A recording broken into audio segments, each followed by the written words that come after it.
जय गुरु जी। सारी संगत को भी बहुत बहुत जय गुरु जी। गुरु जी हैं तो सब कुछ है। गुरु जी के बिना हम कुछ भी नहीं हैं। गुरु जी में हर पल पल में समाये हुए हमारे बीच में। 2004 में मैं गुरु जी से मिली।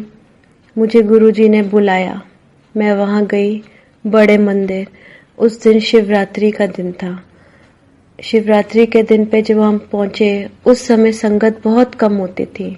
बस बड़े मंदिर में उतनी ही संगत बैठी थी जितनी पूरी आ सकती है। 1000-1500 के करीब बंदे बैठे होंगे वहां पर। मैं लाइन में गुरु जी को सब लोग उनको माथा टेक रहे थे। मैं भी उसी लाइन में खड़ी थी। काफी दूर थी तो मुझे गुरु जी ने बोला, आजा ब्यूटी पार्लर वाली आंटी। मैं देख के हैरान हो गई कि इनको कैसे पता मैं ब्यूटी पार्लर का काम करती हूँ। खैर डरते डरते सहमी हुई उनके पास पहुंची और पर्स में से कुछ निकालने लगी। कुछ क्या निकाल रही थी, वो मैं अपनी माँ की फोटो निकाल रही थी, क्योंकि गुरुजी का आदेश था कि माँ को भी साथ लेके आना। लेकिन मैं माँ को साथ लेके नहीं जा पा सकी क्योंकि उनकी तबीयत बहुत खराब थी। मैं जब फोटो निकाल रही थी तो गुरुजी ने कहा, मत निकाल फोटो, मैंने माँ को ब्लेस कर देता है।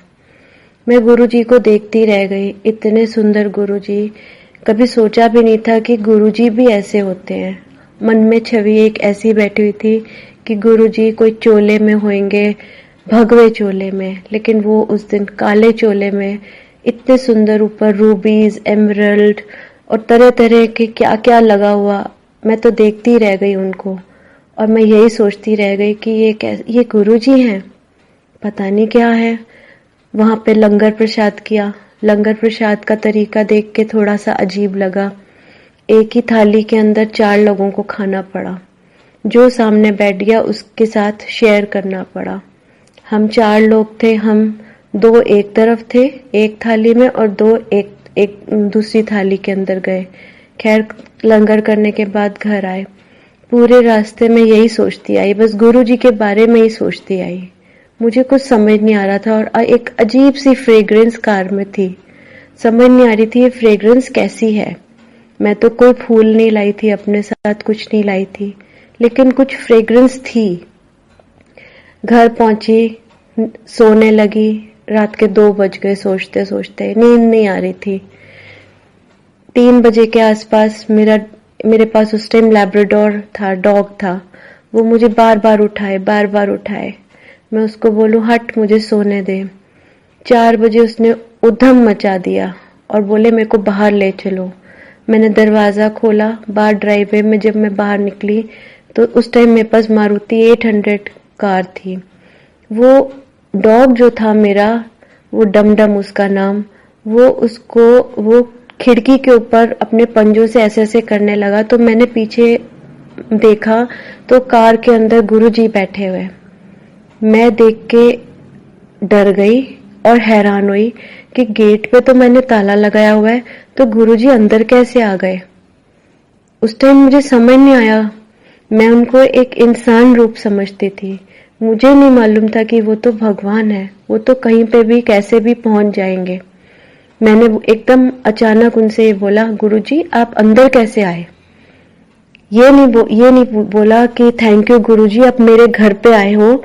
सीधा यही मेरा पहला प्रश्न ये हुआ। तो उन्होंने बोला कि बस आ गया। तो मैंने बोला फिर आप अंदर आओ। तो कहने लगे अंदर मैं चक्कर मार आया। तो माँ नहीं ना आ सकी थी तो उनको ब्लेस करने आया था। इतना कह के मैंने उनसे कई बातें करी, कहीं अपनी परेशानियां अपनी बताई। जैसे कि एक मनुष्य की आदत होती है कि मेरे को ये परेशानी है, मेरे को वो परेशानी है। मैं अपनी कहानी करती गई और वो मेरी कहानियों को सुनते गए और बोलते गए, आज से सारी प्रॉब्लम्स जो तेरी हैं वो मेरी, और मैं तेरे को ब्लेस करता हूँ, जा ऐश कर, मौज कर। ये सुनना। अंदर आ गई, डरते हुए दरवाजा बंद करा। फिर सो नहीं पाई। सुबह अपनी बहन को फोन किया कि दीदी ऐसे ऐसे गुरुजी रात को घर में कार में बैठे हुए थे। वो बोली, अरे तूने कोई सपना देखा होगा, शाम को मैं एम्पायर स्टेट जाऊंगी तो मैं गुरुजी से पूछूंगी। शाम को वो एम्पायर स्टेट गई और उन्होंने पहला क्वेश्चन यही किया, गुरुजी वो ऋतु कहते हैं हाँ ब्यूटी पार्लर वाली आंटी बड़ी समझदार निकली, वो मेरे को मिलने बाहर आ गई। तो मेरी बहन को तब तसल्ली हुई कि ये कोई मेरा भ्रम नहीं था, ये मेरा कोई मतलब ये एक्चुअल रियलिटी थी कि वो वाकई में घर पे आए थे, ऐसे घर में ब्लेस करने आए थे मेरे को। उसके बाद हम जाना शुरू हो गए एम्पायर स्टेट में। हफ्ते में 4 बार हम जाते थे। गुरुजी कभी कभी डांट भी लगा देते थे, रोज क्यों आते हो, रोज क्यों आते हो, लेकिन मन ही नहीं भरता था उनको देखकर। जब भी जाते थे उनको ब्लेस, हमको एक ही ब्लेसिंग, मेरे को और मेरे हस्बैंड को और मेरी 3 साल की बेटी छोटी, जिसको कि इजाजत नहीं थी अंदर आने की, लेकिन गुरुजी उसको हमेशा अंदर आने देते थे। उसका नाम राघवी है। वो उसका नाम राघवी है। वो 2-2 ढाई-ढाई घंटे बैठ के वहां पे मेडिटेशन करती थी। छोटी बेटी 3 महीने की थी, तो जिस दिन वो मेरे साथ जाती थी उसको मैं ऊपर लेके बैठती थी, क्योंकि छोटे बच्चों को नीचे अलाउ नहीं करते थे और मैं भी डरती थी कि कहीं वो रो ना पड़े। ऐसे करके हम जाते रहते थे और जब आज्ञा लेने जाते थे गुरुजी से कि गुरुजी अब हम घर जाएं, तो यही बोलते थे, जा ऐश कर मौज कर, ऐश कर मौज कर। बाहर आके हम यही एक दूसरे से बात करते थे कि हम तो बहुत मिडिल क्लास फैमिली हैं, किस बात की ऐश गुरुजी करा रहे हैं, किस बात की मौज करा रहे हैं।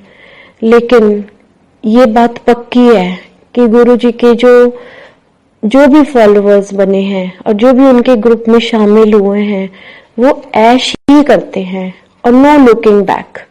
जैसे जैसे वो बस आगे ही बढ़ता जाता है इंसान, पीछे तो बढ़ने का मतलब ही नहीं है। ये हमको बाद में पता चलता है कि वो क्या कहना चाहते हैं, उनका क्या मतलब होता है।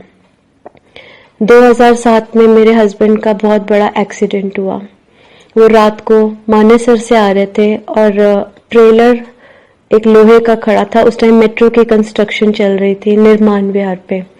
वहां पर वो ट्रेलर के नीचे उनकी गाड़ी घुस गई और उनके माथे पे सरिया घुस गया।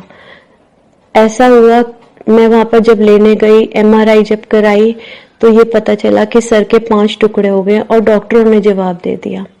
डॉक्टरों ने बोला कि ये इनका बचना मुश्किल है, मुश्किल क्या नामुमकिन ही है। बहुत परेशान हुई, क्या करूं, मेरे एक 3 साल का बच्चा और एक 6 महीने की बच्ची, क्या करूंगी, कैसे जिंदगी काटूंगी। फिर भी मैंने अपने आप को पक्का किया और मैंने सुबह सुबह गुरुजी के यहाँ पे मैसेज भिजवाया। गुरुजी ने बोला कि ब्यूटी पार्लर वाली आंटी को बोलो कि मैंने उसके हस्बैंड को, उसके उस टाइम अंकल को बोलते थे, अंकल और आंटी चलता है इस ग्रुप में, कोई हस्बैंड कोई वाइफ नहीं है। उन्होंने बोला मैंने अंकल को न्यू लाइफ दे देती है। मेरी बहन मुझसे पूछने लगी कि जो डॉक्टर है वो गोरा है कि काला है, तो मैंने कहा गोरा है। मैं कहा लेकिन ये क्यों पूछ रहे हो, आपको गोरे और काले की पड़ी है या मेरी जान बनी पड़ी है। तो वो बोली नहीं, गुरुजी ने भेजा है। वो बोलने लगे डॉक्टर गोरा है, उससे सर्जरी करा लो। और 20 फरवरी को ये हुआ था और उन्होंने कहा 20 मार्च को वो खुद ड्राइव करके मेरे पास एम्पायर स्टेट में आएगा। और ऐसी जिसने देखा उनको, वो यही बोलने लगा कि बहुत ही बुरा हाल है, बहुत ही क्रिटिकल है। 72 घंटे क्रिटिकल थे, वो भी निकल गए, गुरुजी ने काट दिए।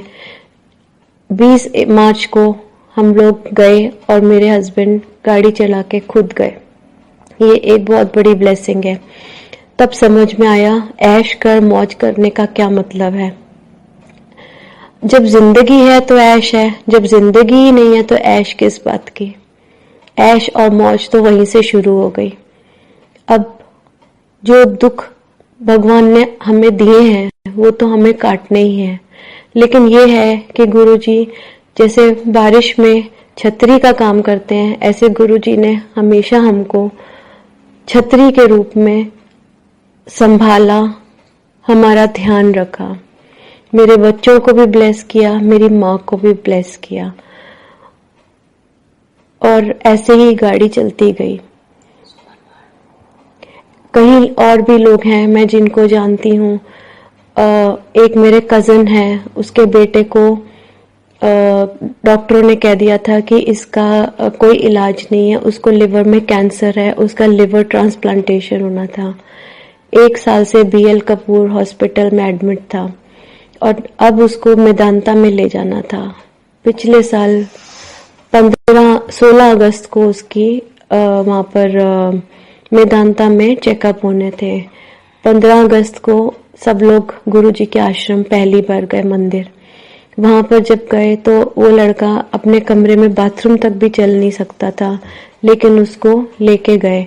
वो गया, वो कहता है मरना तो है, एक बार गुरुजी के दर्शन तो मैं कर ही लूं। वहां गया, उसने गुरुजी का लंगर किया। लंगर प्रसाद करके जब घर आया तो उसको खून की उल्टी हो गई। उसी टाइम उसको मेदांता में लेके चले गए। रात को डॉक्टर ने अंडर ऑब्जर्वेशन रखा, ICU में रखा। नेक्स्ट डे 15 अगस्त की वजह से डॉक्टर्स नहीं अवेलेबल थे। 16 तारीख को उसकी MRI हुई और देखा तो लिवर का कैंसर गायब। सारे लोग हैरान हुए और उन्होंने बोला कि ये कैसे मिरेकल हो गया। गुरुजी हैं तो मिरेकल होते ही हैं।